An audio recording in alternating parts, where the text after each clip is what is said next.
There is a kind of silence that isn't empty. It's heavy. It's a presence, not an absence. The phone lies still on the table, a dark mirror reflecting the ceiling. But your body feels a conversation that isn't happening. It's a phantom vibration in your pocket, a ghost of a notification you almost saw from the corner of your eye. This is the silence he leaves behind. It's not the quiet of a finished story. It's the tense quiet of a held breath. You know he is thinking of you. It's not arrogance, and it's not delusion. It's a deep, resonant certainty that hums beneath the surface of your days. You feel it when a certain song plays, when you pass a place you went to together, or in the middle of the night when you wake for no reason. The connection is still live, a single, invisible thread stretching through the quiet. And yet, there is no message, no call, no crack in the wall of his silence. This paradox is maddening. It makes you question your own sanity. Am I inventing this? Am I just clinging to hope? Friends give you simple advice. If he wanted to, he would. Just move on, he's not interested. They mean well, but their words slide off the surface of what you know. They are describing a different situation, a simple case of lost interest. They don't understand the weight of this particular silence. They don't feel the energy still pulsing down that invisible line. What they don't see, and what you are only beginning to sense, is that his silence is not a sign of indifference. It is a symptom of overwhelm. It is not an absence of feeling. It is a defense against a feeling that is too strong. The silence you are experiencing is not an empty room. It is a locked door. And behind that door, a battle is being waged within his own psyche. A battle that was triggered by you, but is not, in its essence, about you at all. This is where we must move beyond the world of dating advice and into the deeper realm of psychological truth. Because what you are encountering is a classic, powerful, and often unconscious mechanism. From a Jungian perspective, you have not simply met a man, you have collided with his complex. A complex, in the world of Carl Jung, is not just a complicated issue, it is a splinter in the psyche. It's a cluster of memories, emotions, and beliefs, knotted together around a core archetypal theme, and it lives in the unconscious. It acts like a separate personality, with its own energy and its own agenda. When it is triggered, it takes over. It hijacks the rational mind, floods the body with emotion, and dictates behavior from the shadows. His silence is the behavior of a man whose complex has been profoundly activated. He thinks of you because the connection you share has touched this deep, unhealed part of him. He is silent because his conscious mind, his ego, is terrified of what has been awakened. His ego wants control, predictability, and safety. The complex, however, is a creature of the deep. It is raw, powerful, and utterly indifferent to the ego's plans. So, the ego does the only thing it knows how to do when faced with a force it cannot control. It shuts down. It builds a wall. It enforces silence as a desperate attempt to regain command of the inner world. The man you knew, the one who was present, engaged, and open, has temporarily been taken offline. In his place is a warden, a guardian of an old wound, whose primary job is to prevent anyone from getting close to it again. The silence is his fortress, but every moment he spends inside that fortress, he is thinking about the person who made him build it, you. The tragedy and the power of this dynamic lie in its unconscious nature. He likely doesn't know this is what's happening. On the surface, his ego will provide him with a dozen rational-sounding reasons for his withdrawal. I'm too busy with work. It's not the right time for a relationship. I'm not sure what I want. She's too intense. These are the stories the ego tells itself to make sense of a powerful, irrational pull from the unconscious. They are the official press release from a government that has lost control of its territory. The real reason is far deeper. The complex he is wrestling with is often an attachment complex, forged in the crucible of his earliest relationships. It's a deep-seated, unconscious belief that intimacy leads to engulfment, that connection leads to a loss of self, or that vulnerability inevitably leads to abandonment and pain. For a man with this complex, feeling a genuine, powerful connection with a woman is both the thing his soul craves and the thing his survival mechanism fears most. When he was with you, he felt something real. Your presence, your energy, your way of seeing him bypassed his usual defenses. You didn't just connect with his persona, the mask he shows the world.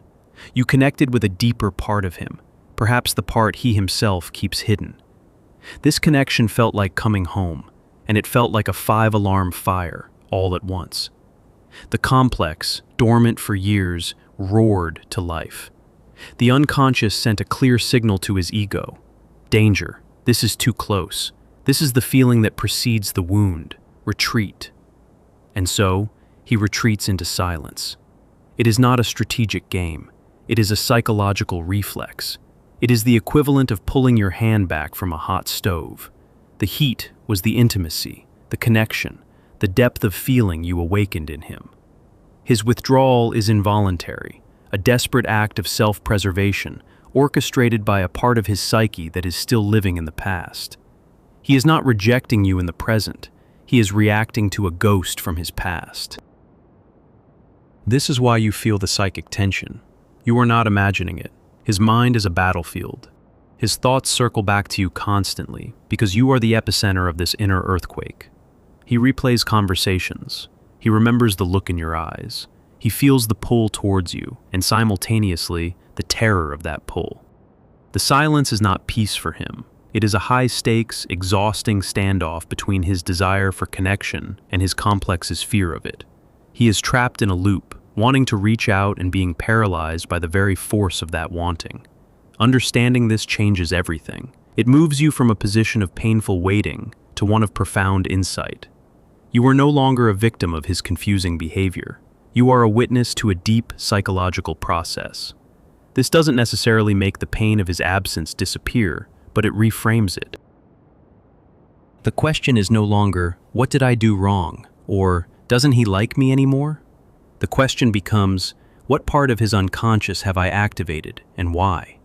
But there is another layer to this, and it is the most important one for you.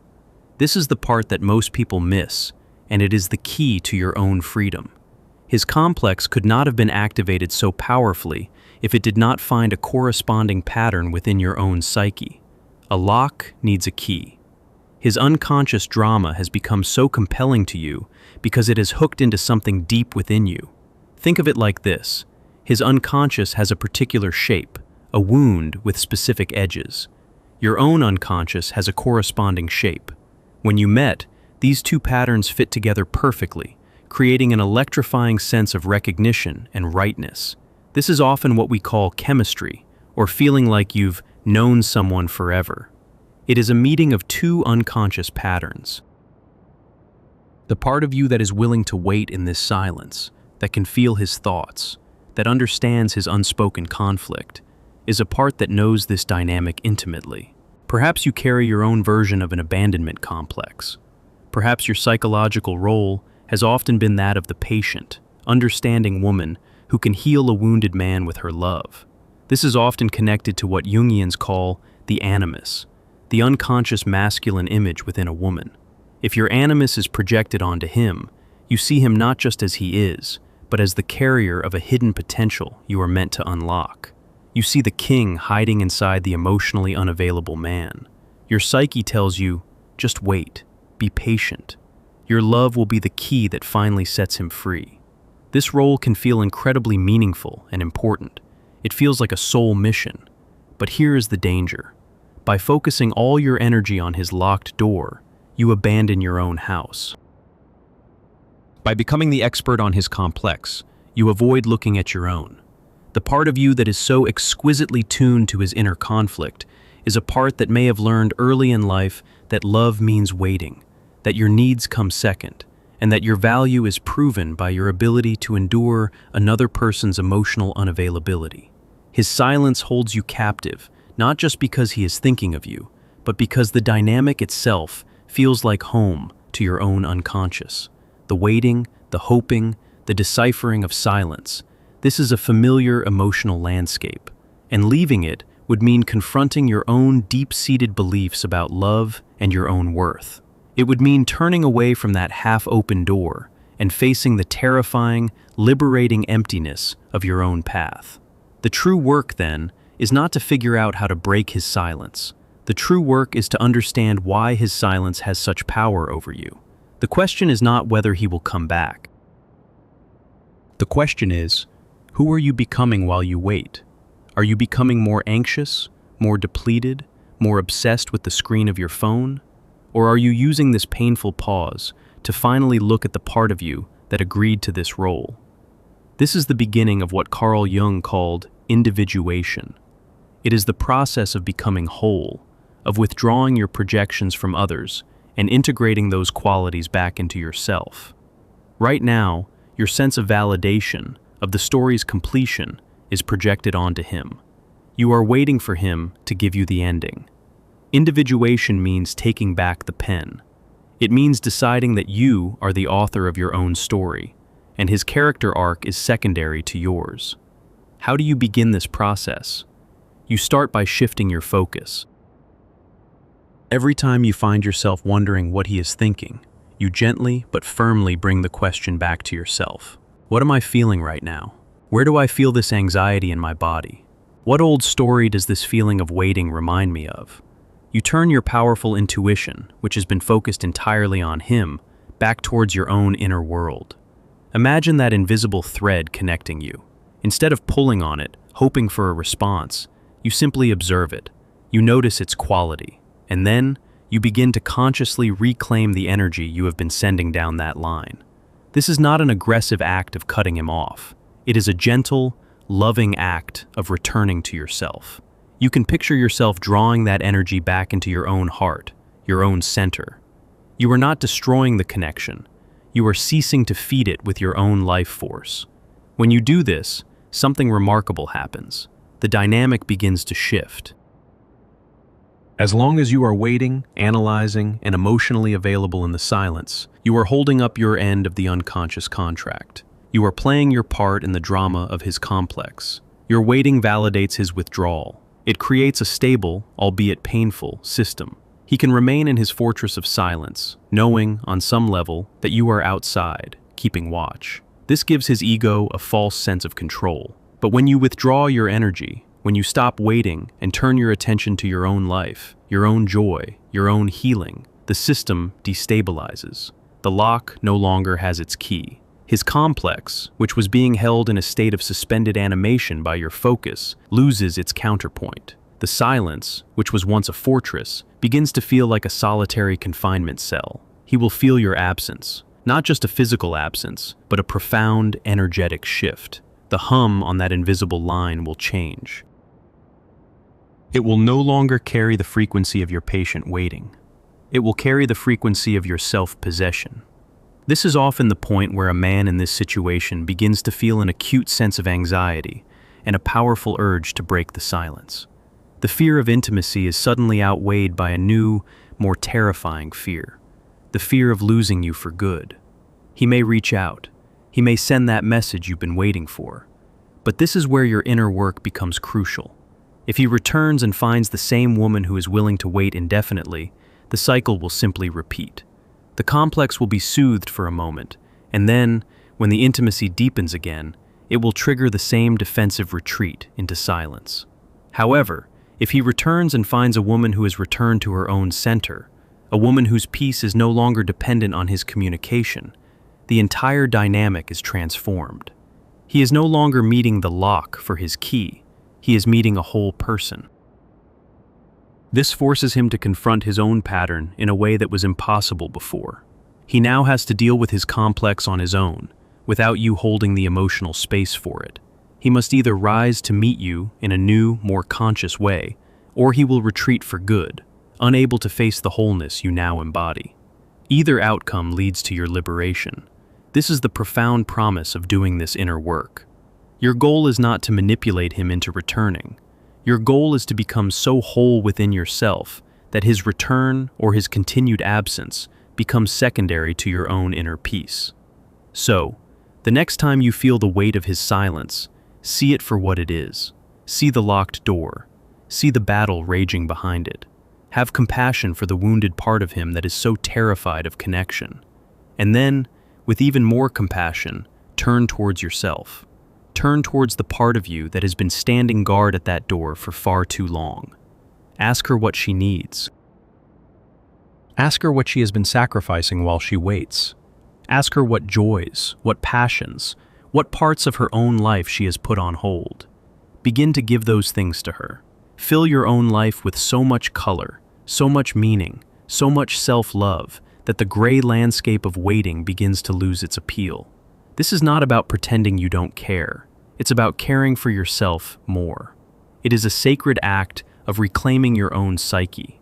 If this reflection has named something you have never been able to say out loud, take a moment to acknowledge the part of you that has been so patient and so tired. You can do a simple visualization.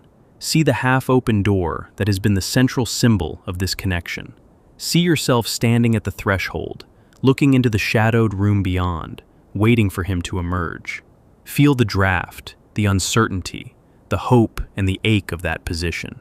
Thank yourself for your patience, for your deep capacity to love and to see the potential in another. And then make a conscious choice. Gently, without anger or resentment, reach out and pull the door closed. Not locking it, not slamming it, just closing it. And as you do, feel the energy shift. The space is no longer defined by his absence. It is now defined by your presence. Turn around and look at the path ahead of you. It is your own. It may feel unfamiliar at first, even lonely, but it is solid ground. Every step you take on this path is a step towards your own wholeness. Every moment you invest in your own well-being is a brick you lay in the foundation of a love that will not require you to abandon yourself. His thoughts may very well continue to circle around you. The memory of you may haunt him in his silent fortress, but you will no longer be a captive of his internal war. You will be free.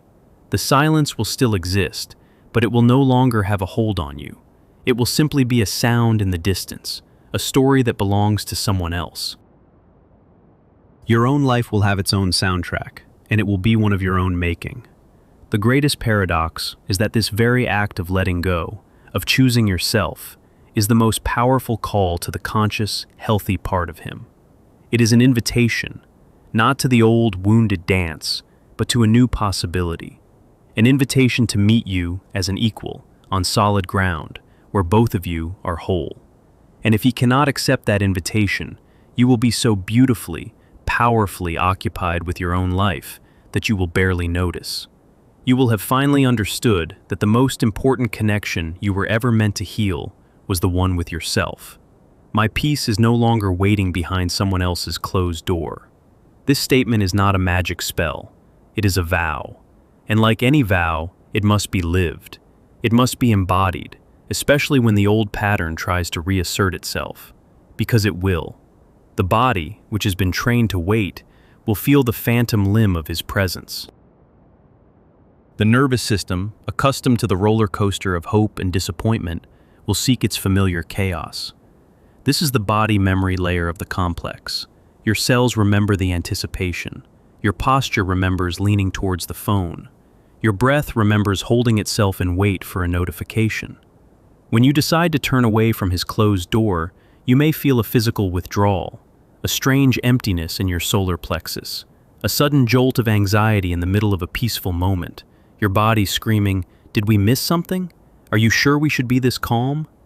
This is the somatic echo of the dynamic. Your work is to meet these sensations with profound gentleness. When the anxiety rises, place a hand on your stomach and breathe into it. Remind your body, we are safe now. We are no longer on high alert. We are home, within ourselves. You are reparenting your own nervous system, teaching it that peace is not a dangerous void, but a sustainable state of being. You are teaching it the feeling of your own energy, undiluted by the static of his silence. As you practice this, you begin to notice the subtle energetic cues you were previously misinterpreting. That sudden, sharp thought of him isn't a psychic message that he's about to call. It is often the complex's last-ditch effort to pull your attention back to the familiar drama. It's a hook, baited with a memory. You learn to observe it without biting. Ah, there is that thought again. interesting. You don't push it away, you simply unhook it from your emotional center. It becomes a cloud passing in your mental sky, rather than a storm you have to live inside. Let's name the shadow that holds him captive, the specific shape of his complex. Often, the man who creates this intense connection then ghosting pattern is unconsciously governed by the puer aeternus, the archetype of the eternal boy. The puer lives in the realm of glorious potential. He is charming, creative, and full of life because he has never had to ground his energy into a single, concrete reality. He loves the beginning of things, the beginning of a project, the beginning of a journey, the beginning of a relationship.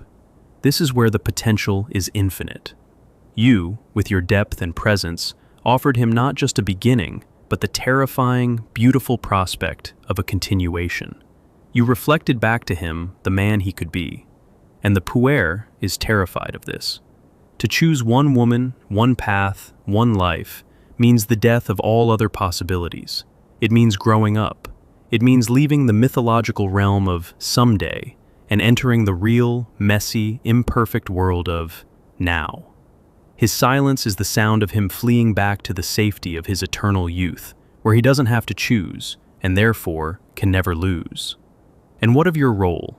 Why are you so susceptible to the puer's charm and his subsequent vanishing act? Because often, the woman drawn to the puer is embodying the shadow side of the puella, the eternal girl, or a caregiving complex. You see his potential so clearly because you are projecting your own unlived potential onto him. The part of you that is a king, a sovereign, an integrated animus, is seen not within yourself, but in him. You believe your love, your patience, your understanding will be the thing that finally helps him grow up, and in doing so, you will have vicariously actualized your own power. Withdrawing this projection is the core of the work. It feels like a loss at first. The world seems less magical, but then something new begins to grow. You start to ask, where is my unlived potential? What projects have I left in the realm of someday? What part of me is waiting to be crowned? You take that incredible energy you were using to analyze him, and you pour it into your own creative life, your own career, your own healing. You stop trying to be the queen who saves the lost prince, and you start building your own kingdom. As you do this, the inner signs will confirm your new alignment. The dreams will change. Instead of dreaming that you were searching for him in a confusing building, you might dream that you were discovering a new room in your own house. Instead of synchronicities that remind you of him, seeing his car model everywhere, hearing your song, you will start to experience synchronicities that affirm your path. A book falling off a shelf that holds the exact answer you need. An old friend calling with an opportunity just as you were thinking of it. The universe begins to conspire with you, not with the shared drama. This brings us to the final practical test, the day he breaks the silence. Because as we've established, your energetic withdrawal creates a vacuum. He feels it. The fortress becomes a prison, and one day your phone will light up. It will likely not be a grand apology or a deep confession. The complex is too proud for that.